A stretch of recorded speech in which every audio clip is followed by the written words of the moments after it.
내가 지시할 땅으로 가라, 그 일을 행하라 라고 하면 간다라는 것이죠. 반대로 믿음이 없으면 어떻습니까? 이런 삶을 선택할 수 없습니다. 이런 삶에 머무를 수 없어요. 그런데 믿음이 있으면요, 그런 삶을 선택하고 그런 삶에 머문다라는 것이죠. 아브라함을 보십시오. 본토 친척 아비 집을 떠나 내가 약속할 땅으로 가라라는 하나님 말씀이 그에게 주어지니까 그가 어떻게 합니까? 뒤도 돌아보지 않잖아요, 그죠? 이것이 믿음의 삶이다라는 겁니다. 바벨론의 포로로 끌려갔던 이스라엘 백성들도 그랬습니다. 포로였지만요, 이 바벨론에서의 삶은 안정적이고 편했습니다.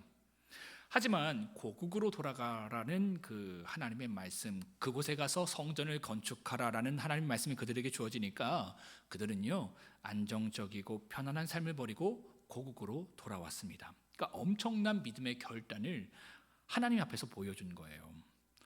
그랬던 그들이요, 이 삶의 어려움이 계속적으로 주어지니까 성전을 재건하라는 하나님의 뜻을 포기해버립니다. 20년 동안 이런저런 핑계를 대면서 그 사명을 미루었어요. 그러자 하나님께서 학개를 통해서 그들을 책망하셨는데요, 1장 4절의 말씀처럼 그들의 삶의 우선순위가 뒤바뀐 것에 대해서 책망하셨습니다. 여러분, 우선순위의 문제는요, 마음의 문제입니다. 하나님을 사랑하면요, 아무리 상황이 어려워도 하나님을 향한 최소한의 사랑이 보여집니다. 제가 군대에 있을 때요, 제가 군 간부로 군 생활을 했거든요. 그래서 이 간부 숙소 앞에 교회가 있었어요.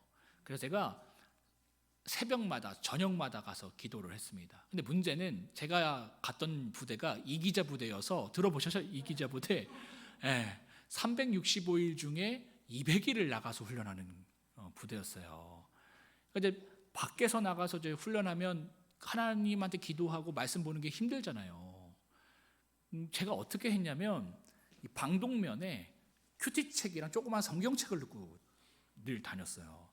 제가 아직도 기억나는 게 영하 20도에 그 산에서 매복을 하면서 바바바바바바 이렇게 떨면서 달빛 있잖아요.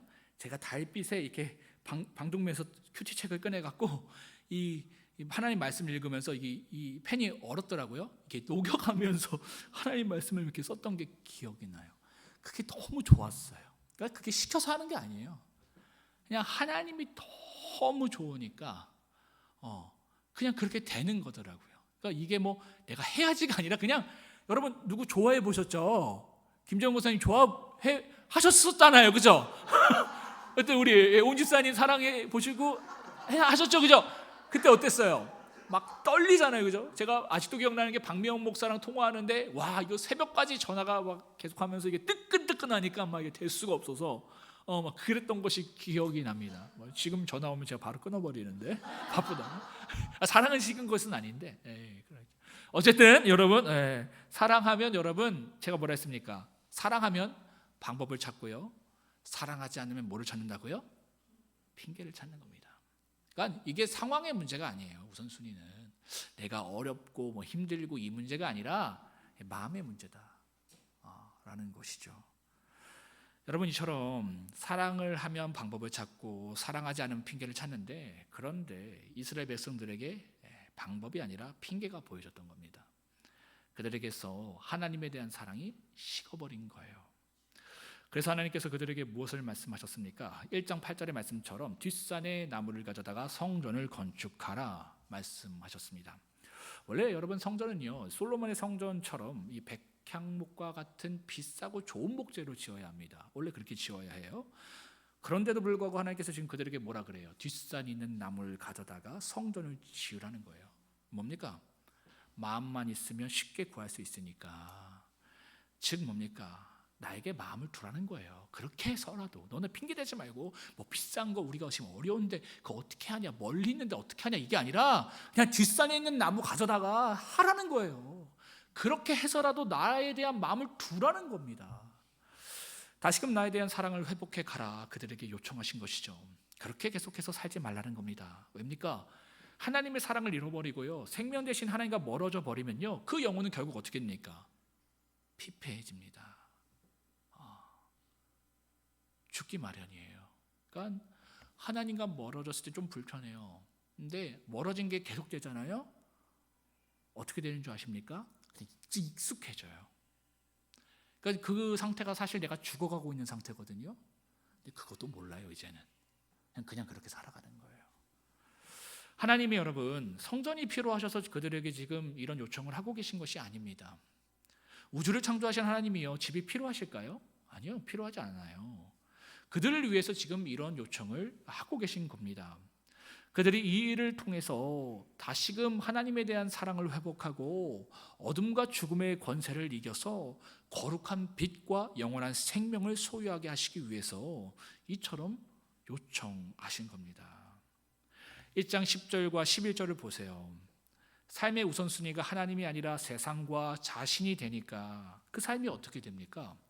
헛됨과 허무함이라는 어둠과 죽음으로 가득하잖아요. 하는 일마다 꼬여버리고요, 엉망이 되어버렸습니다. 삶의 우선순위가 하나님이 되지 못하면 이렇게 됩니다. 여기서 우리를 건져내시기 위해서 이처럼 삶의 우선순위를 하나님께 두라고 그들에게 요청하신 겁니다.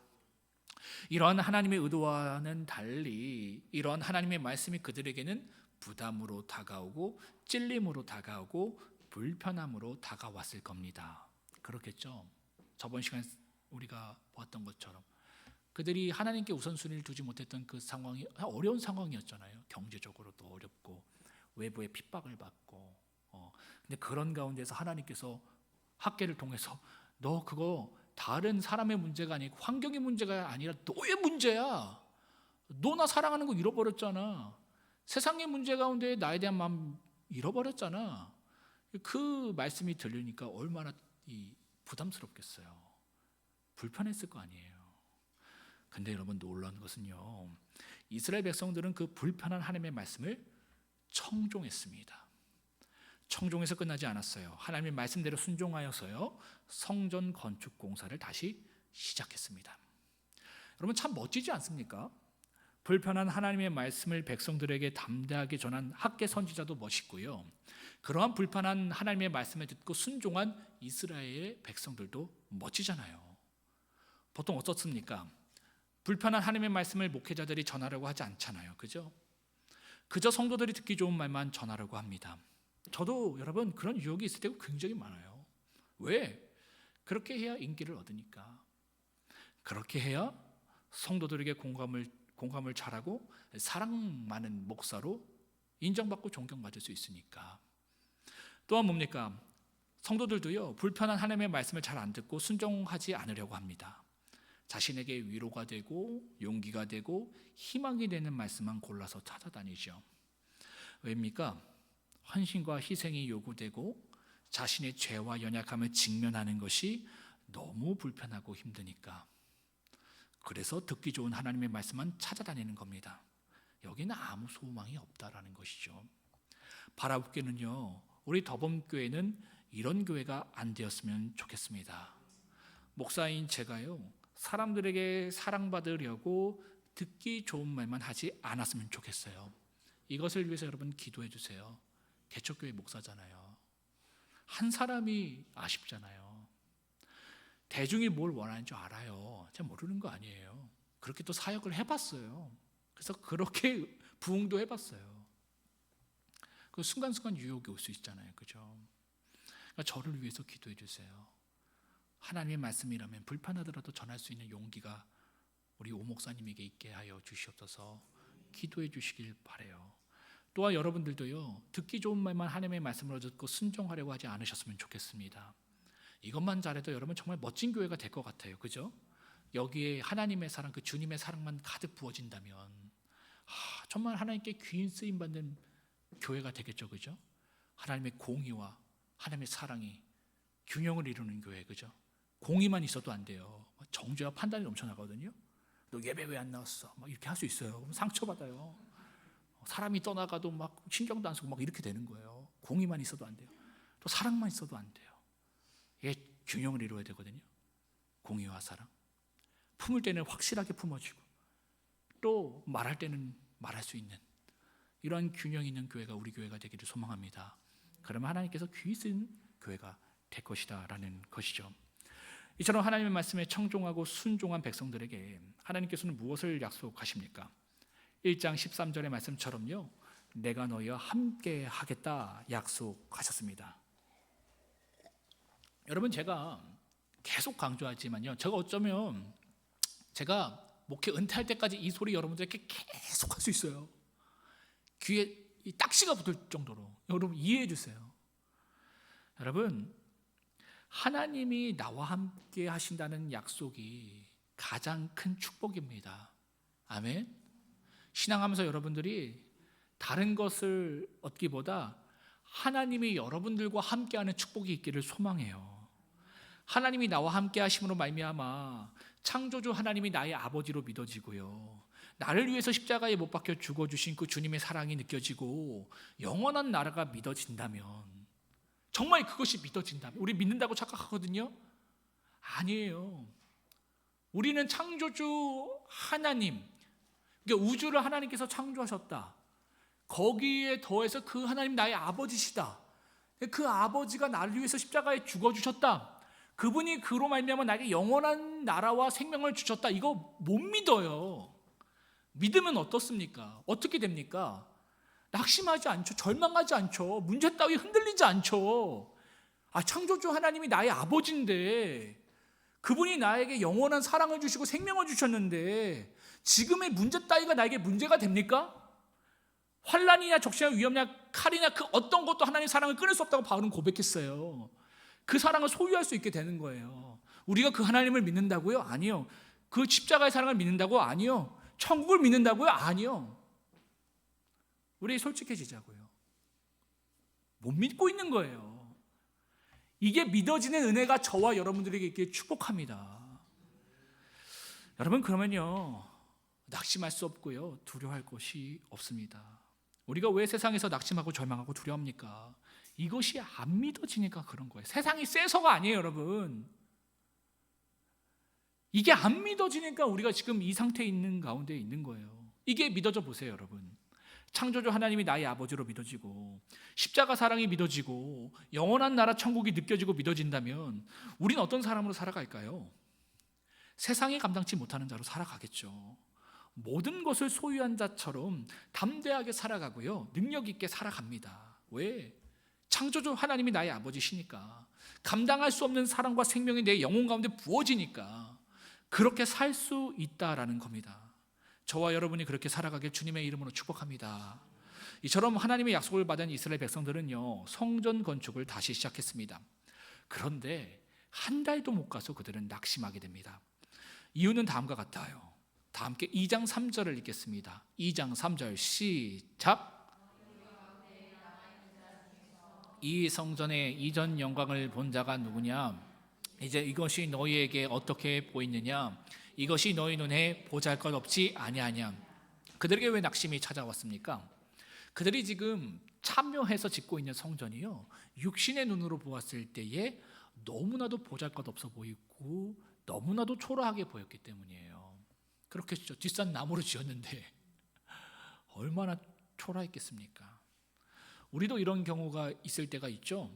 애써 하나님의 말씀을 듣고 마음에 힘을 내서 어려운 현실을 딛고 하나님의 뜻대로 살아보려고 노력했는데, 그런데 그러한 삶이 세상적으로 보았을 때에 너무나도 보잘것없어 보이고요, 너무나도 초라해 보이는 거예요. 우리도 그러한 현실로 인해서요, 믿음이 연약해져서 낙심될 때가 있습니다. 그렇죠? 이스라엘 백성들이 그랬다라는 거예요. 그런 그들을 향해 하나님께서 4절과 5절의 말씀과 같이요, 눈에 보이는 초라한 현실 때문에 두려워하거나 마음 약해지지 말고 마음을 단단히 먹고 담대하라 말씀하십니다. 스스로 굳건하게 하라, 마음을 단단히 먹어라, 담대하라 말씀하셨다라는 겁니다. 왜요? 나 여호와가 너희와 함께하고 있기 때문에.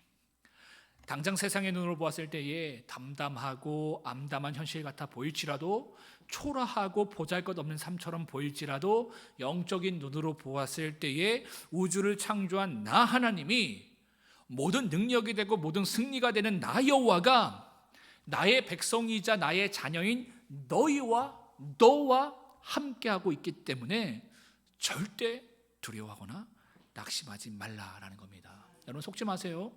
어려움이 주어져요. 하나님이 나에게 관심 없으신가? 나와 함께하지 않는가? 속을 수 있습니다. 마귀가 속게 해요. 속지 마세요. 하나님이 여러분과 함께하고 있어요. 하나님이 지금 하나님의 일을 하고 있어요. 여기서 우리만 낙심하지 않으면 돼요. 하나님의 말씀을 붙들고 믿음으로 나가고 돌파하기만 하면 돼요. 그러면 하나님께서 우리를 승리케 하십니다. 영적인 눈, 믿음의 눈이 있었던 엘리사가 그랬죠. 수많은 아람 병사들이요 엘리사를 죽이기 위해서 그를 애워쌌습니다. 그러한 현실로 인해서요 엘리사의 사원은 두려움에 떨고 있었습니다. 그렇겠죠?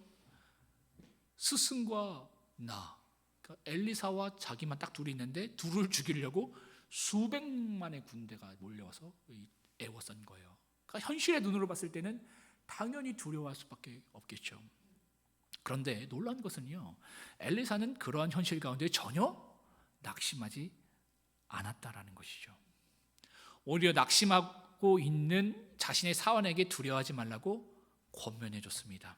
다 함께 열왕기하 6장 15절로부터 16절을 읽겠습니다. 열왕기하 6장 15절로부터 16절입니다. 시작. 하나님의 사람의 사환이 일찍이 일어나서 나가보니 군사와 말과 병거가 성읍을 에워쌌는지라. 그의 사환이 엘리사에게 말하되 내 주여 우리가 어찌하리까 하니 대답하되 6절 없나요? 16절 제가 읽어드릴게요. 대답하되 두려워하지 말라. 우리와 함께한 자가 그들과 함께한 자보다 많으니라 하고. 엘리사가 막막한 현실 가운데 담대할 수 있었던 이유가 뭡니까? 자신과 함께하시는 하나님을 볼 수 있는 믿음의 눈이 있었기 때문입니다. 다 함께 열왕기하 6장 17절도 읽겠습니다. 시작. 기도하여 이르되 여호와여 원하건대 그의 눈을 열어서 보게 하옵소서 하니 여호와께서 그 청년의 눈을 여심해 그가 보니 불만과 불병거가 산에 가득하여 엘리사에게 들렀더라. 아멘. 사랑하는 성도 여러분, 엘리사와 함께 하셨던 하나님이 오늘도 여러분과 함께하고 계십니다. 아멘이십니까? 내가 여전히 죄인 되었음에도 불구하고요 내가 여전히 주님 앞에 자격 없는 모습으로 서 있을지라도요 그런 나를 포기하지 않으시고 죽기까지 사랑하신 그 주님께서 나와 함께하고 계시는 거예요. 이 주님 너무 놀랍지 않습니까? 내가 아직 죄인 되었을 때에 나와 함께하신 하나님. 유진 피터스의 그 메시지 성경에는 뭐라고 번역됐다고요? 내가 여전히 쓸모없을 때에, 그러니까 세상에도 쓸모없고 내가 나를 봤을 때도 쓸모없어 보일 때에 주님은 나를 사랑하셔서 나를 위해서 자기 몸을 드리는 그 사랑을 보여주셨다. 여러분, 내 형편과 상관없습니다. 내 상태와 영적인 상태와 상관없어요. 주님은요 우리를 사랑하시길 작정하셨습니다. 아멘. 우리는 질 수 없어요. 우리 넘어질 수 없어요. 왜? 그 사랑이 있기 때문에. 주님이 나를 향한 그 사랑을요 끊지 않으세요. 내 손을 잡고 계세요. 근데 문제는 내가 영적인 눈이 가려져서 그 손을 놓아버리면 문제가 되는 거예요.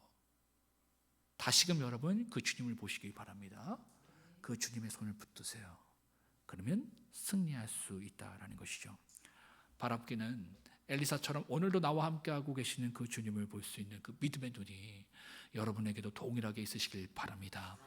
그래서 오늘도 막막하고 답답한 현실로 인해서 순간순간 주어지는 낙심과 절망을 이기고 주님이 주시는 소망과 능력으로 날마다 승리하며 살아가는 저와 여러분들 되길 주님의 이름으로 축복합니다. 기도하시겠습니다.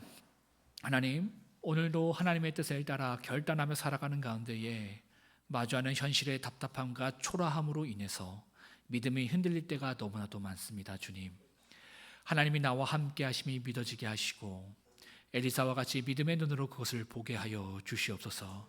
그리하여서 늘 삶 속에서 어둠과 죽음을 이기고 거룩한 빛과 생명으로 살아가게 하옵소서.